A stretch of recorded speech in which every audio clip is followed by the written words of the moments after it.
예, 안녕하십니까. 이수혁입니다. 오늘 다루게 될 내용은 신경 발달 재활 치료의 제한점입니다. 신경 발달 재활 치료라고 하는 것은 저희들이 잘 알고 있는 보바스와 이제 보이타 치료를 이야기할 수가 있습니다. 특히나 이제 우리나라는 건강보험 수가로 이제 책정이 되어서 오래 전부터 두 가지 치료 방법이 많이 활발하게 적용이 지금 되고 있는 상황입니다. 이때까지는 장점에 대한 부분들은 이제 많이 지금 다루었지만 제한점에 대한 내용들은 저희가 다뤄본 적이 없죠. 그래서 오늘 제가 지금 책 하나를 좀 소개를 해 드릴 건데 그 책 내용 속에 이 신경발달 재활 치료의 대표적인 보바스 치료와 보이타 치료에 대해서 간략하게 좀 나온 내용이 있어서 소개를 좀 해드리고자 합니다. globalhealth.org라고 하는 사이트에 들어가시면 이 책을 무료로 다운을 받을 수가 있습니다. 그래서 이 책 내용 중에 일부를 제가 소개를 좀 해드렸는데 이 책에서는 보바스가 어떤 치료인지 그 다음에 보이타가 어떤 치료인지에 대해서 간략하게 소개를 좀 한 다음에 그 두 가지 치료의 어떤 이득과 제한 그리고 장점과 단점에 대해서 내용을 적어놨습니다. 그 두 가지에 대한 부분들을 같이 읽어보도록 하겠습니다.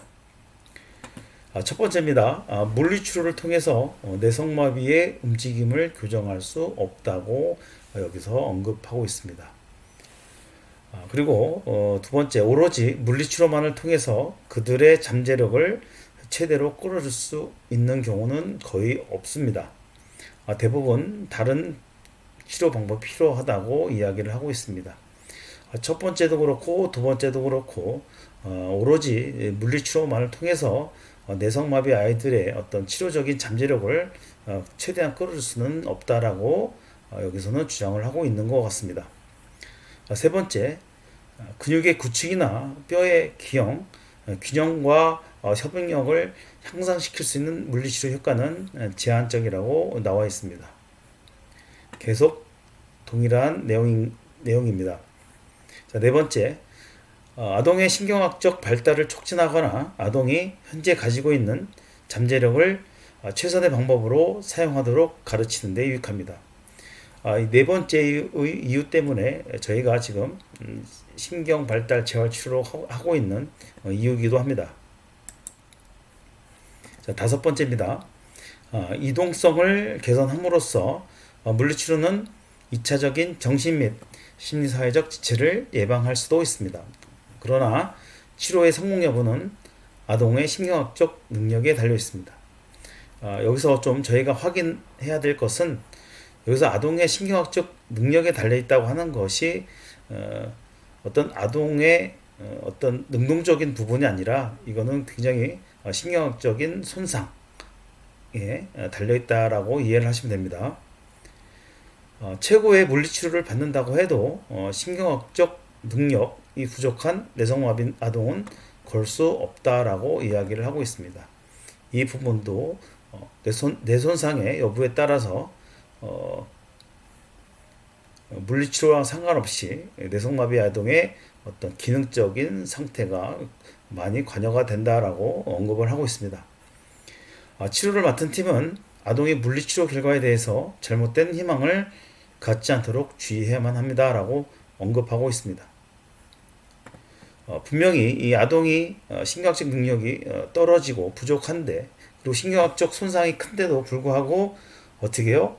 자꾸만 물리치료 결과에 대해서 좋게 이야기한다고 해서 그게 자칫하면 잘못된 희망이 될 수도 있고 그렇게 되면 오히려 아이한테 또 그리고 보호자분들한테 오히려 또 이것이 도움이 안 될 수도 있다라고 하는 부분들을 여기서 짚는 것 같습니다. 자, 신경학적 손상을 개선하는 신경 촉진 테크닉의 효능은 논란의 여지가 있습니다. 신경 발달 치료의 메타 분석에 따르면 학령기 아동의 기능적 상태는 치료를 받았는지 받지 않았는지 여부에 관계없이 동일하게 나타났습니다. 이 부분은 앞에 전 글하고도 동일한 건데 지금 굉장히 논란이 많이 있는 것은 사실입니다. 과연 신경발달 치료인 보바스와 보이타가 과연 효과가 있는가 없는가라는 부분들에 대해서 한쪽에서는 계속 효과가 없다라고 주장을 하는 사람이 있고, 또 반면에 보바스 협회 같은 경우는 아니다, 우리는 분명히 효과가 있다, 너희가 분석을 잘못한 거다라고 이렇게 또 계속 반박하는 논문을 내기도 합니다. 아동의 물리치료는 가장 중요한 두 가지 측면이 있는데, 바로 근력 강화와 기능적 활동이다. 약한 경직 근육을 강화하고 아이들에게 기능적 활동을 가르치는 것이다 라고 이야기를 하고 있습니다. 이 부분을 좀 설명을 드리면, 저희 아이무브 센터 같은 경우도 사실 저희는 보바스 치료라든가 보이타 치료와 같은 신경 발달 치료는 거의 사용하지 않고 있습니다. 가급적이면 아이에게 직접적으로 약한 경직 근육의 강화를 훈련을 좀 하고, 그리고 기능적 활동에 우선 두고 저희는 아이들을 가르치고 있습니다. 오랜 시간의 집중 물리치료는 여러 면에서 아이에게 해를 끼칠 수가 있습니다. 놀이, 학교 교육, 가족 및 또래 관계를 방해합니다. 이 부분은 우리나라는 전 세계에서 아마도 그 치료를 가장 많이 할애하는 나라 중에 하나일 거라고 저는 이제 생각을 합니다. 물론 이제 보호자분들께서도 이런 부분에 대해서 누구보다 더 신경을 분명히 쓰시고 고민하고 결정 내려서 납병도도 다니시고 병원 내래도 다니시고 센터도 다닌다고 생각을 합니다. 어찌됐든 이 책에서도 분명히 아이들의 오랜 시간의 물리치료에 대한 부분들에 대해서 어떤 여러 가지 문제점이 있다라고 여기서는 언급을 좀 하고 있습니다. 결론입니다. 신경발달 재활 관련된 치료는 적절한 시기에 받아야 합니다. 두 번째, 아이들 성장에 따른 근골격계 변화에 민감해야 합니다. 특히 성장에 따라서 근육 약화와 어떤 뼈의 변형은 반드시 나타나게 됩니다. 세 번째, 정기적인 병원 의뢰를 받아야 한다. 특히 재활학과 같은 경우는 저희가 많이 지금 접하고 있기 때문에 재활학과만 의뢰를 꾸준히 다니셔도 이러한 부분들은 저희가 체크가 된다고 보고요.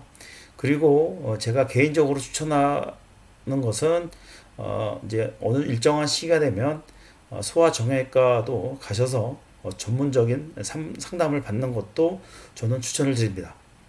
네 번째, 제일 중요한 것은 아이가 직접 움직이고 활동하는 것이 가장 좋은 치료의 방법입니다. 다섯 번째, 기능적으로 잘 안 되는 아동의 경우도 보조 기구 등을 통해서 활동에 참여하고 외부 활동도 많이 해야만 합니다. 여섯 번째, 이 책에서 물리치료 효과가 없다라고 하는 의미는 제가 생각했을 때는 일단 아동의 신경학적인 능력의 한계를 저희가 우선 인식을 하고, 그리고 치료를 시작하는 것이 아이에게 가장 좋은 출발점이라고 생각을 하고, 또 그렇게 시작을 해야만 아이가 좋아지는 것을 저희가 느낄 수가 있습니다. 이것은 제가 임상에서도 많이 보호자분들께 강조하는 내용입니다. 오늘도 도움이 되셨는지 모르겠습니다. 감사합니다.